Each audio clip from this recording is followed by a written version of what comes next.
এই কথাখিনি যাতে তেওঁলোকে পৰিয়াল জানিবৰ কাৰণে দিয়ে এই ব্যৱস্থাটো কৰিব লাগে আজি সদনে মই এটা অনুৰোধ কৰিছোঁ।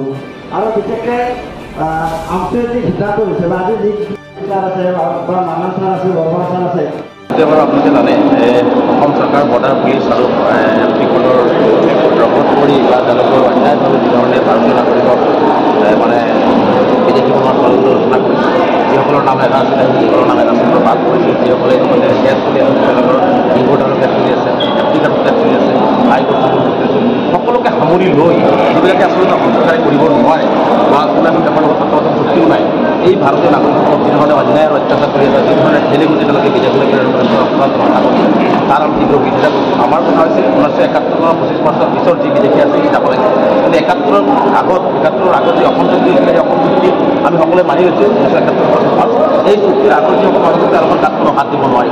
কিন্তু আমি দেখিছোঁ যে 71ৰ আগৰ প্ৰতিটো মানুহক তেওঁলোকে ধৰ্মীয় সংখ্যালঘুসকলৰ টাৰ্গেট কৰি অন্যায় আৰু অত্যাচাৰ কৰি আছে, আৰু যি ধৰণে অন্যায় কৰি আছে এইটো বিশ্বৰ বহুত নজিৰবিহীন, কাৰণ এইটো ভাৰতবৰ্ষৰ বহুত আৰু অসমৰ বহুত এই ধৰণৰ নজিৰবিহীন ঘটনা সংঘটিত হৈছে। বিশ্বত যদি আমি এনেকুৱা কোনো ঘটনা দেখা নাই যে মানুহক এনেকুৱা ধৰণে ভাৰতীয় নাগৰিক হোৱাৰ পিছত অসমৰ বাসিন্দা হোৱাৰ পিছত জোৰ জুলুমকে মাৰি পিটি তেওঁলোকক ঠেলি গুটি বৰ্ডাৰ পাৰ কৰি দিব বিচাৰিছে, এইটো আমি তীব্ৰ বিৰোধিতা কৰিছোঁ আৰু এইটো কোনো পদ্ধতি আমি সহ্য নকৰোঁ।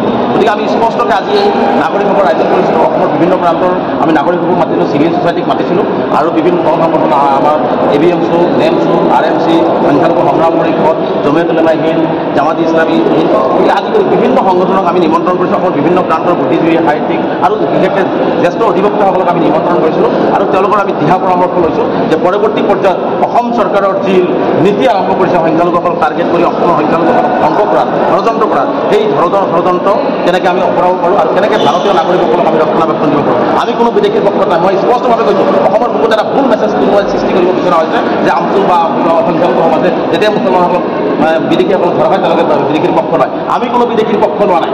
1971 চনৰ 25 বছৰ পিছত অহা হিন্দু মুছলমানক অসম এৰিব লাগে বুলি বহুত সাহসে কোৱা সংগঠন হৈছে সদৌ অসম সংখ্যালঘু ছাত্ৰ। কিন্তু 71 আগৰ মানুহক অত্যাচাৰ কৰিব সেইটো আমি পৰৱৰ্তীত সহ্য নকৰোঁ, এইটো পুনৰবাৰ মই স্পষ্ট কৰিছোঁ।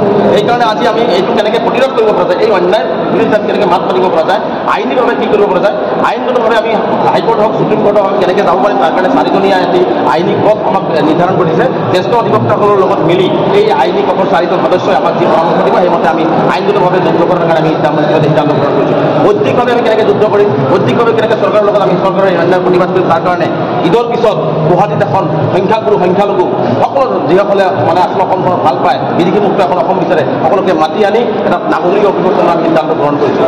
আৰু ঈদৰ পিছত 11 তাৰিখে আমি গুৱাহাটীত অসমৰ সকলো বুদ্ধিজীৱী, আইনজ্ঞ, বিভিন্ন দল সংগঠনক একত্ৰিতভাৱে লৈ গুৱাহাটীত আমি এটা বিশাল প্ৰতিবাদী কাৰ্যসূচী গ্ৰহণ কৰাৰ আমি সিদ্ধান্ত গ্ৰহণ কৰিছোঁ। আৰু যিসকল মানুহে ইতিমধ্যে আইনগতভাৱে এই সমস্যাটোত পৰিছে তেওঁলোকক আমি কেনেকৈ সহায় কৰিব পৰা যায় তাৰ কাৰণে আমি এই প্ৰতিবাদ গ্ৰহণ কৰিছোঁ। আৰু শেষত আমি 4খন জিলাত কোকৰাঝাৰ, বৰপেটা, নগাঁও, মৰিগাঁও আৰু কৰিমগঞ্জত ঈদৰ পিছতে মানে হাজাৰ হাজাৰ সংখ্যালঘু ৰাইজক লৈ এই ধৰণৰ অন্যায় অত্যাচাৰৰ বিৰুদ্ধে স্বদেশী মানুহক বিদেশী নামত অত্যাচাৰ প্ৰতিবাদত প্ৰতিবাদী সভা কৰাৰ আমি সিদ্ধান্ত গ্ৰহণ কৰিছোঁ। আৰু এই সিদ্ধান্তবোৰ আমি আগন্তুক দিনবিলাকত কাৰ্যকৰী কৰাৰ কাৰণে আমি অসমবাসী ৰাইজৰ সহযোগিতা কামনা কৰিছোঁ। আমাৰ স্পষ্ট মত, কোনো ভাৰতীয় নাগৰিকৰ অন্যায় আমি সহ্য নকৰোঁ, ভাৰতীয় নাগৰিকক কৰা অন্যায় সহ্য নকৰোঁ আৰু বিদেশী মুক্ত এখন অসম হ'ব লাগিব। আৰু বিদেশী মুক্ত অসম হ'বৰ কাৰণে সকলোৰে সহযোগিতা লাগিব। এনেকুৱা ধৰণে ধৰি বান্ধি স্বদেশী ভাৰতীয়, বাবেক ভাৰতীয়, মাক ভাৰতীয়, কোনোবা ধনী বিদেশী, কোনোবাৰ সন্তান ভাৰতীয়, আজককা ভাৰতীয়, এজন বিদেশী, এইটো হ'ব পাৰে নেকি? চৰকাৰে কিয় যদি বিদেশীত তেওঁলোকে বিদেশী হয় তেনেহ'লে অসমত কিয় বিদেশ তেওঁলোকে মৃত্যু হয় অসমত কিয় মাতি দিয়ে? গতিকে এই যে অন্যায় দেখি একমাত্ৰ ধৰ্মীয় সংখ্যালঘু হোৱাৰ বাবে টাৰ্গেট কৰিলে এই অন্যায় কৰা হৈ আছে। গতিকে সেইকাৰণে আমি এই অন্যায় প্ৰতিবাদ কৰিবৰ কাৰণে সভা আয়োজন কৰিছোঁ আৰু বাকী কাৰ্যসূচীবিলাক আমি গ্ৰহণ কৰিম। অসমৰ মুখ্যমন্ত্ৰী ডাঙৰীয়াক স্পষ্টভাৱে সকীয়াই দিব ক'ব বিচাৰিছোঁ, মুখ্যমন্ত্ৰী ডাঙৰীয়াই মানুহক যিধৰণে নিষ্ঠুৰভাৱে, অমানৱীয়ভাৱে, হৃদয়হীন মানুহ হিচাপে আপুনি নিজকে প্ৰতিপূৰ্ণ কৰি যিধৰণে অন্যায় আৰু অত্যাচাৰ কৰিছে, এদিনাখন আপোনাক কিন্তু ইয়াৰ বিচাৰ অসমৰ ৰাইজে ল'ব, ৰাজনৈতিকভাৱে ল'ব আৰু নেদেখাজনক কিন্তু পাপে চুব বুলি মই স্পষ্টভাৱে এই চৰকাৰ মুখ্যমন্ত্ৰী ডাঙৰীয়াক স্পষ্টভাৱে ক'ব বিচাৰিছোঁ। কাৰণ কোনো নাগৰিকেই নিবিচাৰে বিদেশী নাগৰিক অসমত থাকিব বিচাৰিব নেকি? এজন ভাৰতীয় হ'লেহে হৃদয়ৰ পৰা ক'ব পাৰে যে মই অসমৰ বাসিন্দা, বৰ্ডাৰ পাৰ কৰি দিয়াৰ পিছত মই ভাৰতীয় নাগৰিক, এই কথাখিনি ক'ব পাৰে। গতিকে সেইকাৰণে আমি এই আন্দোলনৰ কাৰ্যসূচী গ্ৰহণ কৰিছোঁ। আমি সৰ্বস্তৰ ৰাইজৰ সহায় সহযোগ বিচাৰিছোঁ আৰু বিদেশী মুক্ত এখন অসম বিচাৰিছোঁ আৰু বিদেশী নামত স্বদেশী অত্যাচাৰ বন্ধ হওক বুলিও আমি আজি সভাত দাবী উত্থাপন কৰিছোঁ। আজি সভাই আৰু এটা প্ৰস্তাৱ গ্ৰহণ কৰিছে, NRCৰ কাম যিখিনি বাকী আছে সেইখিনি NRCৰ কাম সম্পূৰ্ণ কৰাৰ কাৰণেও চৰকাৰক দাবী উত্থাপন কৰাৰ কাৰণে আমি সিদ্ধান্ত গ্ৰহণ কৰিছোঁ।